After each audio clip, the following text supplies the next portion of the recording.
Hello, my wonderful friends. Izzy here from ReikiCafe University, and I'm so excited because if you've been in the Reiki Cafe community Facebook group, you'll know that a couple months ago I started doing a new series called Winter Wanderings. And Winter Wanderings was a way to kind of share all of those deep thoughts and ideas and experiences that were occurring as the season started to slow and the weather got colder. And because winter is really a time where we're called into that deep introspective space. And so Winter Wanderings was a way for me to share with you all what I was thinking and experiencing and seeing in my own life. And you guys had such a fantastic response to it that I got really inspired and excited. And that is what has birthed today's video with you all. This is the first video in a new series that I'm calling Thoughtful Thursdays. And these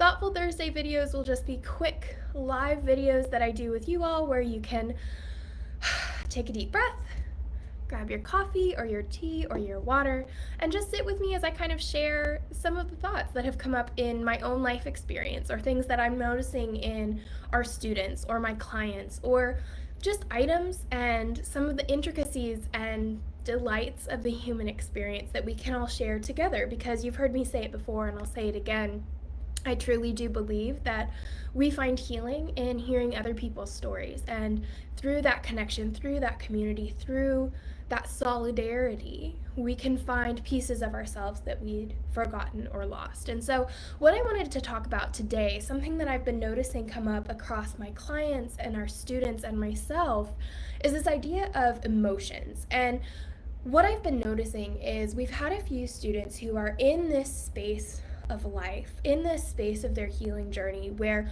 emotions are just bubbling up to the surface for no particular reason. There doesn't really seem to be a triggering event, but they'll be sitting at a basketball game or making dinner or writing in their journal, and suddenly this overwhelming emotion will come over them. And even in my clients, I've been seeing a lot of resistance to actually feeling our emotions. And I know that one of the winter wonderings that I've shared in the past was about how we've kind of normalized this idea of being in a neutral or positive emotional state. And this was really highlighted for me over the holidays because I was noticing that when everybody was in a room together, when the family was all together, we would ask each other if someone was feeling a little more quiet, if somebody was maybe not as fully present or they weren't smiling, we'd say, "What's wrong?"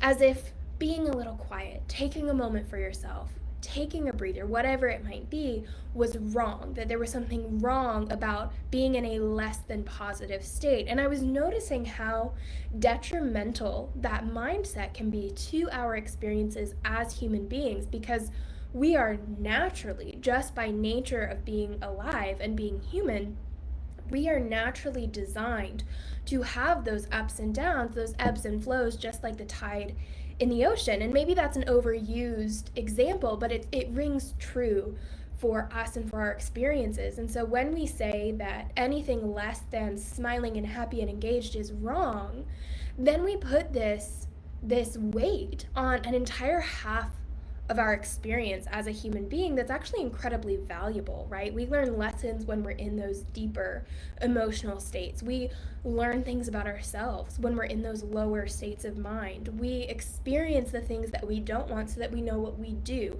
That contrast is so incredibly important for human life, but we've created this space in our society where those quote unquote negative emotions are seen as just that, negative, something you shouldn't have, something you shouldn't be feeling, something that you should release and get rid of so that you can feel better.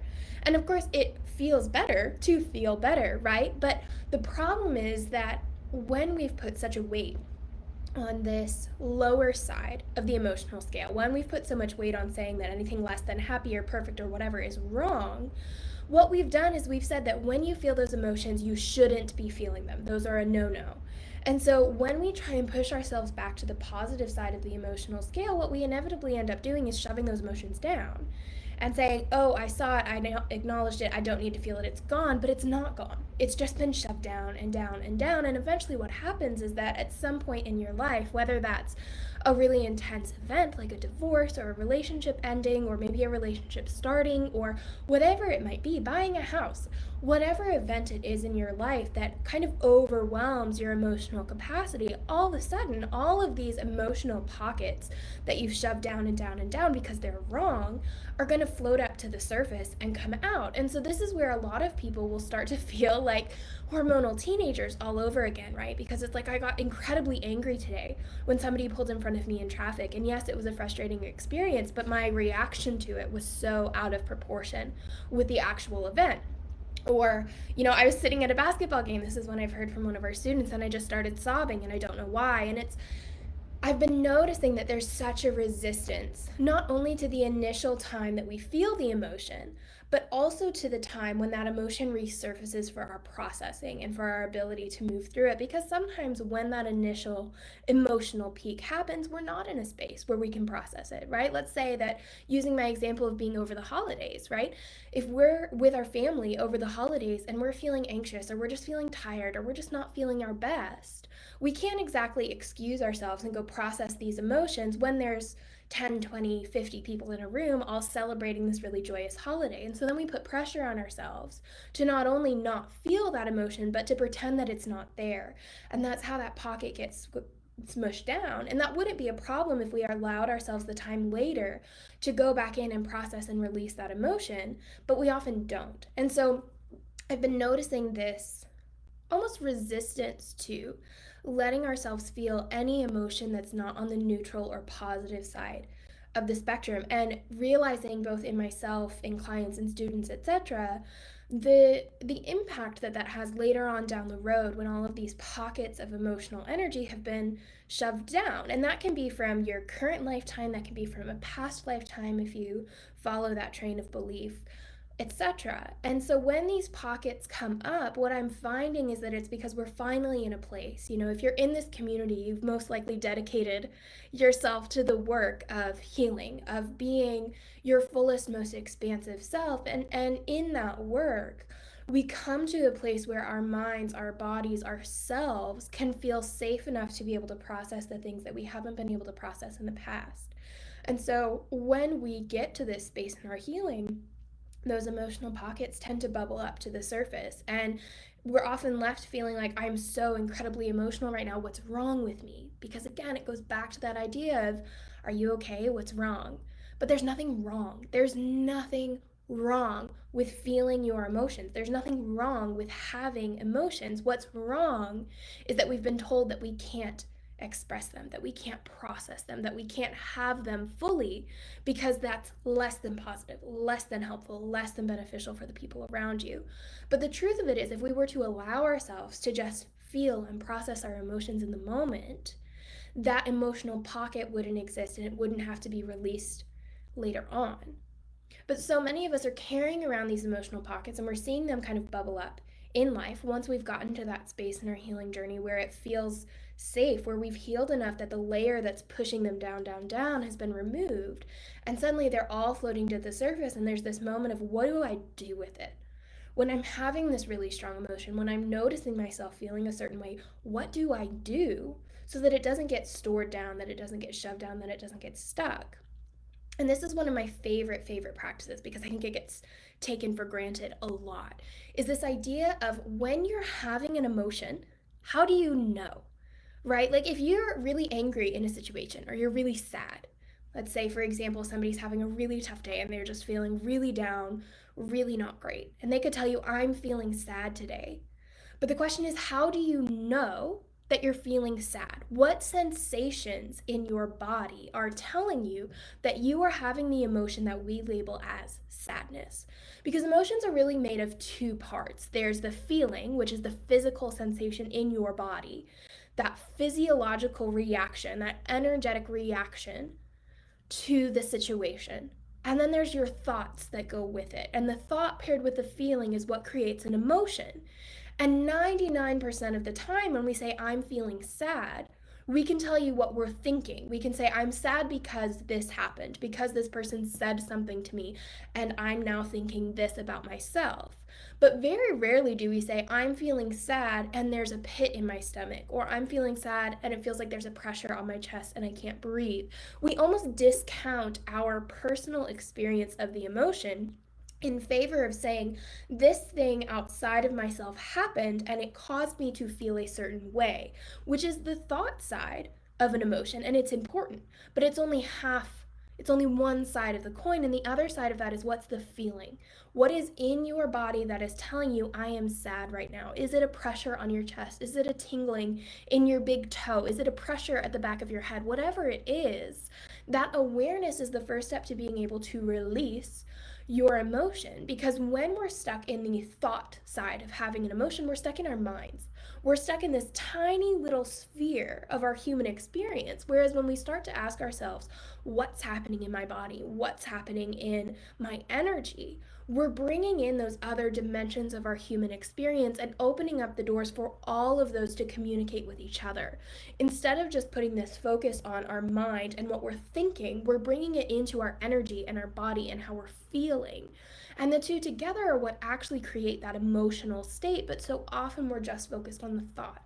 And so the first step when you're having that big emotional upheaval is to sit back and ask yourself, how do I know that the emotion I'm saying I'm having is actually the emotion I'm experiencing? What clues, what sensations in my body are keying me into the fact that this is the emotion I'm having? And once you can say that, then you can ask yourself, okay, I know I'm having this thought. This is the why of what I'm feeling. These are my thoughts about the experience and my thought half of the emotion. Now I know that I'm feeling it in my body as a pressure in my chest and a rock in the pit of my stomach. So now you have both components of the emotion, and now you can meld them together and ask yourself, okay, what's the shape? What's the size? How big is it? What color is it? Does it have a texture? You can start to feel into that experience in your body. Because what happens often when we start to push down those emotional pockets is we keep them stuck in our minds. We say, I'm feeling this way, I shouldn't feel this way, I'm not going to feel this way anymore. And suddenly we've dealt with an emotion on the mind level, which means that the bodily half of the sensation is stuck. It gets tamped down, it gets pushed down, it becomes that emotional pocket. And so the way to process it when it comes back up, because you've already done the mental side of it, is to process the physical, energetic side of it.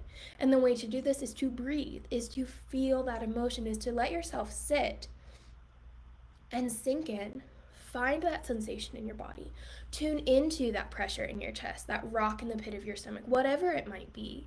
Tune into it and breathe through it and let it come up fully. Instead of telling yourself, I shouldn't be feeling this way, or this reaction is out of proportion with the event that caused it, or whatever it is, just letting yourself feel it. And the way that I explain this is it's very much like weather on Earth, right? When there is energy that's clashing, there's the hot front, there's the cold front, they clash, you have a storm.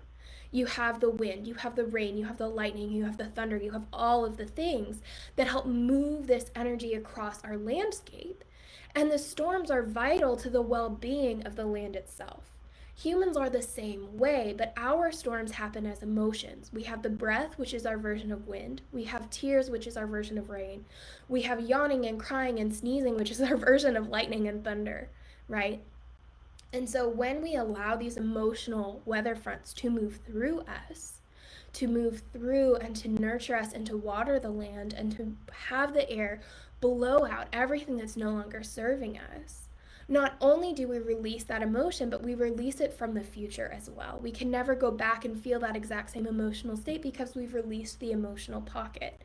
But until we actually process, until we actually come into our physical body, our energetic sensations, and say, what is this emotion? How do I know I'm feeling it? Can I let myself feel this fully? And then actually do the work of sitting and breathing into it and letting it come up, letting that weather move through you, letting the tears come if they need to fall, letting the breath blow out if it needs to blow, letting yourself yawn, sneeze, cry, scream, whatever it might be, to get that energy moving. Then that emotional, that energetic, physical component of your emotion is just going to stay stuck.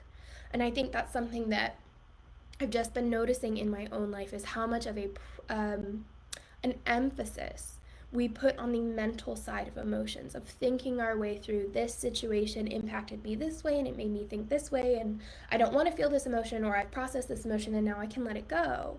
And we think that we've done the work on the mental side, and we have, but the problem is that that's only half of an emotion, and the other half is that physical, energetic sensation that we often forget about. And so the first step is bringing back in that awareness of, how do I know I'm feeling what I'm feeling? Can I let myself feel it fully instead of pushing it down? And when I let myself feel it fully, can I let that weather move through me completely to allow that emotion, that energy in motion, to complete its cycle however it needs to, so that I can release myself from the burden of having to carry this emotional weight with me forward into my life. And I can begin to step into the future without that weighing me down and pulling me back to the past and being activated when a similar situation occurs. It's granting ourselves that ultimate freedom to be able to just sit and feel and breathe and allow and let it go and let it move through. But we've been trained not to do that. And I think it's so important that we remember that just like the earth has weather, we have weather too. We have our emotions, and they need to be allowed to move through and process instead of keeping that storm brewing within us. So that was my Thursday thought for today. I hope that you enjoyed this first little live. I'm excited to see what comes through next week. And if this resonated, if you've been having really intense emotional experiences lately, or thinking about how the mental side of an emotion is just one half of the coin, or anything like that, if any of this resonated, let me know in the comments. Let me know what your experience has been. And of course, as always, if you want to continue this conversation, if you want to chat with me, you can always email me at isabel@ReikiCafeUniversity.com, or send me a message on Facebook Messenger. And until next Thursday, my friends, I hope you have a wonderful day.